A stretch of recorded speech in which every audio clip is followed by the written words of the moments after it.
नमस्कार विद्यार्थी मित्रांनो, मी तुमचा दोस्त आणि जितेंद्र राठोड स्वागत करतो माझ्या यूट्यूब चॅनल ज्याचं नाव आहे जितूज डायरी. आज आपण भारतीय राज्यघटनेचे स्रोत यावर चर्चा करणार आहोत. त्यामध्ये आपण कोणत्या देशाकडून कोणकोणते महत्त्वाचे मुद्दे घेतलेले आहेत, तसेच 1935चा भारत सरकारचा कायदा का महत्त्वाचा आहे आणि त्याच्यावरती काय टीका झाली ती थोडक्यात मी तुम्हाला सांगणार आहे. या सगळ्या गोष्टींचा अभ्यास आपण आजच्या लेक्चरमध्ये करणार आहोत. तर सर्वप्रथम आपण भारत सरकारच्या 1935च्या कायद्यातून काय घेतलं हे पाहणार आहोत.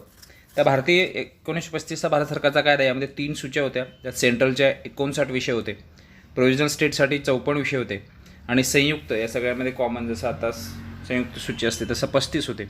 आणि या भारत सरकारचा कायदा 1935मध्ये 14 भाग, 321 कलमे आणि 10 परिशिष्टे होती. त्यातला बराचसा भाग ह्या घटना समितीने जशास तसा या आपल्या भारतीय राज्यघटनेसाठी घेतलेला आहे. 1935च्या कायद्यामधून आपण सध्या भारतीय राज्यघटनेमध्ये संघराज्य शासन पद्धती हे घेतलेलं आहे.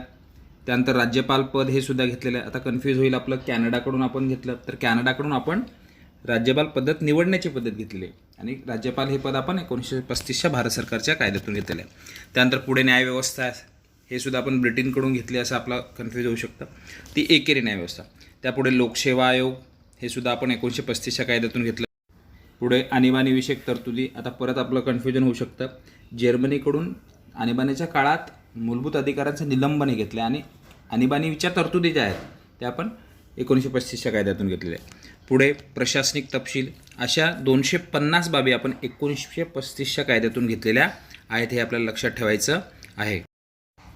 आता पुढे आपण बघतोय की घटना समितीने ब्रिटिश राज्यघटनेकडून काय काय घेतलं. संसदीय शासन पद्धती आपण ब्रिटनकडून घेतलेली आहे. संसदीय शासन पद्धतीमध्ये केंद्रामध्ये राष्ट्रपती असेल, लोकसभा असेल आणि राज्यसभा असेल, आणि स्टेटमध्ये राज्यामध्ये राज्यपाल असेल, विधानसभा असेल किंवा विधान परिषदसुद्धा काही ठिकाणी असेल. त्यापुढे कायद्याचं राज्य, म्हणजे कायद्यासमोर सर्व समान आहे, हे आपण कोणाकडून स्वीकारलं, ब्रिटनकडून. कायदेमंडळ प्रणाली, आता कायदेमंडळ प्रणाली म्हणजे कॅबिनेट असेल किंवा त्याच्यासोबत पंतप्रधान असेल आणि त्याचे मंत्रिमंडळ असेल, याला आपण कायदेमंडळ म्हणतो, हे आपण ब्रिटनकडून स्वीकारलं. त्याच्यापुढे आहे एकेरी नागरिकत्व. त्याच्यानंतर रिट्स, त्या आदेश पारित करतात त्याचे अधिकार.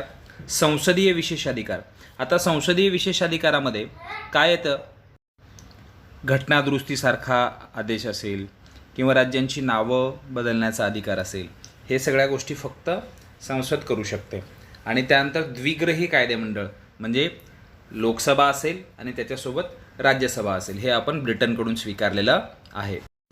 आता पाहूया आपण अमेरिकन राज्यघटनेकडून काय घेतलं. राष्ट्रपतीवरील जो महाभियोगाचा खटला चालवला जातो हा आपण अमेरिकन राज्यघटनेकडून घेतलेला आहे.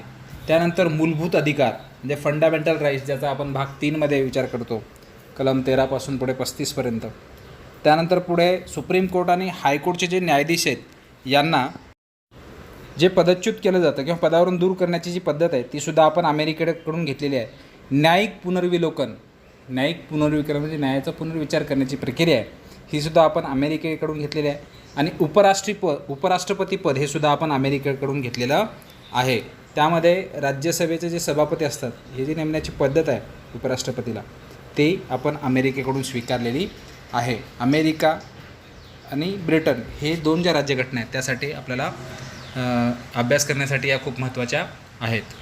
आता आपण पाहूया आयर्लंडच्या राज्यघटनेकडून आपण काय घेतले. राज्य धोरणाची मार्गदर्शक तत्त्वे, DPSP directive principles of states policies, त्यामध्ये जे आपण भाग 4मध्ये याचा अभ्यास करतो हे आपण आयर्लंडकडून स्वीकारलेले आहे.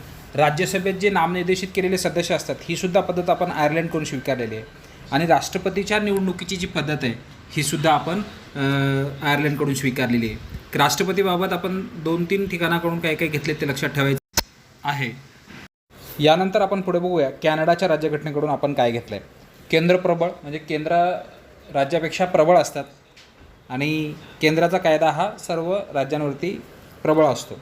केंद्राकडे शेषाधिकार, काही गोष्टी हे केंद्राकडे विशेष अधिकार आहेत, जसे संसदेच्या मदतीने ते राज्यांची सीमा वगैरे बदलू शकतात. प्रत्येक राज्यामध्ये केंद्राकडून राज्यपाल जो नेमला जातो ही पद्धतसुद्धा आपण कॅनडाकडून स्वीकारलेली आहे. त्यानंतर सर्वोच्च न्यायालयाचे सल्लागारी क्षेत्र, हे सुद्धा तत्त्व आपण कॅनडाच्या राज्यघटनेतून स्वीकारलं. जसं केंद्र सरकारला वगैरे सर्वोच्च न्यायालय आदेश देते काही योजना वेगवेगळ्या पद्धतीने, काही वेळा सांगण्याची गरज पडते तेव्हा सर्वोच्च न्यायालय सांगू शकतो. पुढची राज्यघटना आहे ऑस्ट्रेलिया राज्यघटना. यामधून समवर्ती सूची आपण घेतलेली आहे. जसं केंद्र सूची, राज्य सूची आणि राहिलेले विषय कुठे असतात? समवर्ती सूचीमध्ये. जे दोन्ही केंद्र असेल किंवा राज्य असेल त्याच्यावरती कायदा करू शकतात. ही समवर्ती सूची आपण ऑस्ट्रेलियाकडून घेतलेली आहे.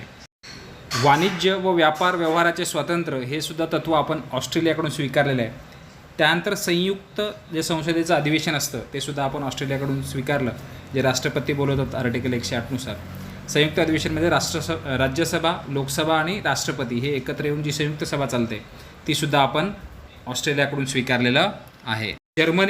जर्मनी वायमार प्रजासत्ताक राज्यघटनाकडून आपण आणीबाणीच्या काळात मूलभूत अधिकारांचं निलंबन, मूलभूत अधिकार म्हणजे आपले फंडामेंटल राईट्स जे आपण भाग 3मध्ये अभ्यासतो, त्यांचं निलंबन जे होतं आणीबाणीच्या काळात जीवित हक्काचं स्वातंत्र्य सोडून, ते आपण जर्मनीकडून स्वीकारलेलं आहे. तेव्हाचं सोव्हिएत युनियन, आताचा रशिया, 1991 नंतरचा रशिया झाला, त्यांच्याकडून आपण मूलभूत कर्तव्य घेतली, जी आपण फंडामेंटल ड्युटीज म्हणून 51 पासून पुढे बघतो. तो भाग आपण 42व्या घटनादुरुस्तीने 1976मध्ये जोडलेला आहे. त्यानंतर सरनाम्यातील सामाजिक, आर्थिक व राजनैतिक न्याय हे सुद्धा तत्त्व आपण इंदिरा गांधीजींच्या काळात जी घटनादुरुस्ती झाली त्यानुसार आपण सरनाम्यामध्ये सुद्धा बदल केलेला आहे. ही गोष्ट आपण लक्षात ठेवायची आहे. फ्रान्स राज्यघटनेत आपण प्रजासत्ताक पद्धती स्वीकारली. आता प्रजासत्ताक पद्धती म्हणजे प्रजेचं राज्य, म्हणजेच काय, या ठिकाणी राजा किंवा राजवंशीय सत्ता नाही आहे. म्हणजे एक राष्ट्रपती गेला की त्याचा मुलगा राष्ट्रपती होईल का? नाही. त्याला म्हणतात प्रजासत्ताक, म्हणजे प्रजेतूनच प्रमुख निवडला जाईल. सरनाम्यातील स्वतंत्र, समता आणि बंधुता हे आदर्शसुद्धा आपण फ्रान्सकडून स्वीकारले. त्यांनी हे जे तत्त्व आहेत, हे जे आदर्श आहेत ते सर्व जगाला दिलेले आहेत. दक्षिण आफ्रिका देशाच्या राज्यघटनेकडून आपण घटनादुरुस्ती पद्धत स्वीकारली, जी 368 कलममध्ये सांगितलेलं आहे. ही पद्धत आपण दक्षिण आफ्रिकेकडून स्वीकारली. तसेच राज्यसभेचे सदस्यांची जी निवडणूक करण्याची पद्धत आहे, निवडून काढण्याची जी पद्धत आहे, हे सुद्धा आपण दक्षिण आफ्रिकेकडून स्वीकारलेली आहे. आफ्रिकेकडून आपण सदस्यांची निवडणूक पद्धत घेतली आहे, पण आयर्लंडकडून आपण राज्यसभेत जे नामनिर्देशित होतात हे घेतलेलं आहे. हे लक्षात ठेवायचं आहे, कन्फ्यूज होऊ शकतं. कायद्याने प्रस्थापित राज्य हे तत्त्व आपण जपानची राज्यघटना यांच्याकडून घेतलेली आहे. म्हणजे कायद्याने प्रस्थापित राज्य म्हणजे कायद्यासमोर सर्व समान या तत्त्वाचा स्वीकार आपण जपानच्या राज्यघटनेकडून केलेली आहे. आणि फंडामेंटल ड्युटीजचा अभ्यास करणारा एकमेव देश जपान हा त्यावेळी होता. घटनेचा जो संरचनात्मक भाग आहे तो आपण 1935च्या कायद्यावरून घेतला आहे. ते आपण सुरुवातीला बघितलं. त्यातले 250 तरतुदी म्हणजे जवळपास 75% भाग आपण त्या 1935मधून घेतला. घटनेचा तात्विक भाग म्हणजे विशेषतः मूलभूत हक्क असतील की मार्गदर्शक तत्त्वे असतील हे आपण अमेरिका आणि आयरिश यांच्याकडून घेतलेलं आहे. घटनेचा राजकीय भाग आपण ब्रिटनच्या घटनेवर जास्त आधारला. माहिती आवडली असेल तर लाईक, सबस्क्राईब आणि शेअर करायला विसरू नका. आणि पुढील लेक्चर आपण पाहण्यासाठी नक्कीच सबस्क्राईब